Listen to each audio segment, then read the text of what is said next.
మధ్యతరగతి కుటుంబాలకి అందని ఎంబీబీఎస్ ఖర్చులు ఆకాశాన్నంటుతున్నాయి. భారతదేశంలో వైద్య విద్య అంటే ప్రతిష్ట, పరాకాష్ట.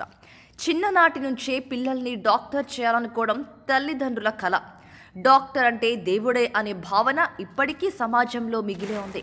కానీ ఈ కలను నిజం చేసుకోవడం ఇప్పుడు మధ్యతరగతి విద్యార్థులకు తలకిందులుగా మారింది. ఒకవైపు కోట్లు ఖర్చు పెడుతున్నా, మరోవైపు విద్య పూర్తయ్యాక డాక్టర్లు ఎదుర్కొంటున్న వాస్తవ పరిస్థితి దుర్భరంగా ఉంది. ప్రస్తుతం దేశంలో మొత్తం 706 మెడికల్ కాలేజీలు ఉన్నాయి.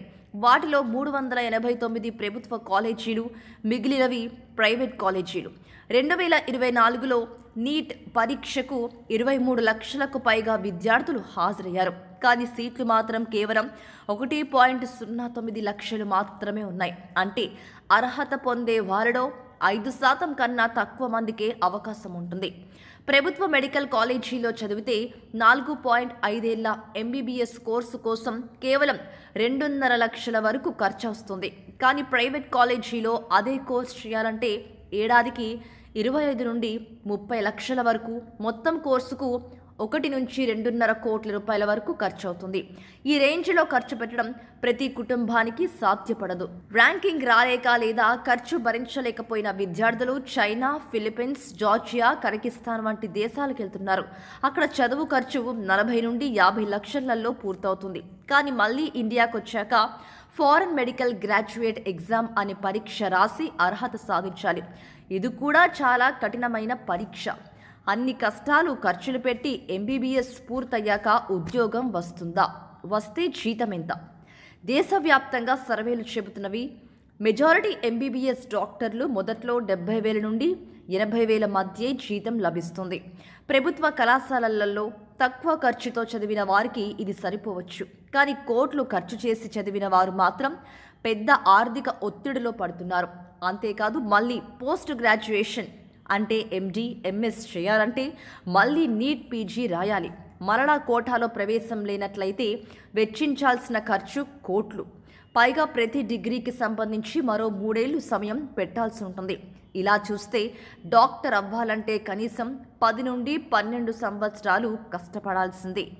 ఇప్పుడు డాక్టర్లు కూడా కార్పొరేట్ ఉద్యోగుల్లా మారిపోయారు. ఒకప్పుడు డాక్టర్ అంటే గౌరవానికి, ఆదాయానికి మారుపేరు. కానీ ఇప్పుడు హాస్పిటల్స్, ల్యాబ్స్, స్కానింగ్ సెంటర్లు అన్నీ వ్యాపారంగా మారిపోయాయి. సొంతంగా క్లినిక్ పెట్టుకుంటే కస్టమర్లు రావాలంటే బ్రాండ్ అవసరం, సీనియారిటీ అవసరం. నగరాల్లో ఇప్పటికే ఎన్నో హాస్పిటల్స్ ఉండడంతో కొత్తగా వచ్చిన డాక్టర్లకు స్థిరపడడం చాలా కష్టం. ఇంకా గ్రామీణ ప్రాంతాల్లో మెడికల్ సౌకర్యాలు సరిపోవు. కానీ అక్కడ పనిచేయడానికి ఎంబీబీఎస్ చేసిన వారు ముందుకు రావడం లేదు. అందరూ నగరాల్లోనే సెట్ కావాలని చూస్తున్నారు. దీనివల్ల డాక్టర్లకు పట్టినంత డిమాండ్ పడిపోతుంది. ప్రపంచవ్యాప్తంగా ఇప్పుడు రెసెషన్ ప్రభావం ఉంది. ఇది మెడికల్ రంగానికి కూడా వదలదు. అంతర్జాతీయ రిపోర్టుల ప్రకారం రాబోయే సంవత్సరాల్లో డాక్టర్ల ఆదాయం తగ్గే అవకాశం ఎక్కువ. ఈ నేపథ్యంలో డాక్టర్ చదువు మొదలెట్టే ముందు పిల్లలు, తల్లిదండ్రులు పూర్తి అవగాహనతో నిర్ణయం తీసుకోవాలి. డాక్టర్ అవ్వడం నిజంగా గర్వకారణమే. కానీ అందుకు వెనక ఉండే ఆర్థిక భారం, మానసిక ఒత్తిడి, సమయ త్యాగం అన్నింటిని గమనించి అర్హతతో, ఆత్మవిశ్వాసంతో అడుగుపెట్టాలి. లేదంటే ఇది మధ్యతరగతి కుటుంబాలకు తలపట్టుకునే విషయమే అవుతుంది. ఇలాంటి మరెన్నో ఆసక్తికరమైన విషయాల కోసం తెలుగు డెస్క్ ఛానల్ని సబ్స్క్రైబ్ చేయడం మర్చిపోకండి.